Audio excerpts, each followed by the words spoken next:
August the 3rd, Proverbs 14 and verse number 9. Fools make a mock at sin. This is one of the strongest verses in Proverbs. Sad but true, this is the attitude of many today concerning sin. Our children are bombarded daily with pictures of sin as it's portrayed to be silly or funny or even fun.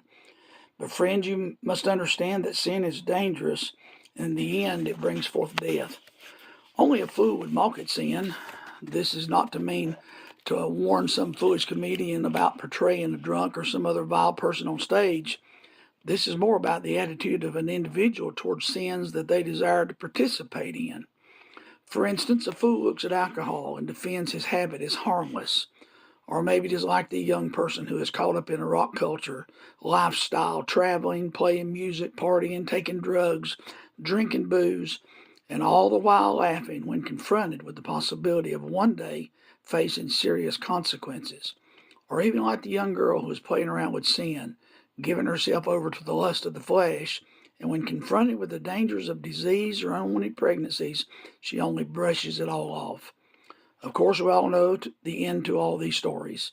We could give you too many examples of those whose lives were destroyed by alcohol, drugs, sex, and the immoral lifestyles.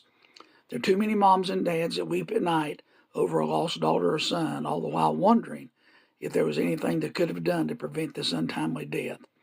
Or even like the family that takes a trip each week to visit their son behind bars because they mocked at sin. They could not see how it could all turn out like it did. Be sure that sin will end in destruction and even death. You cannot bypass it or stop it.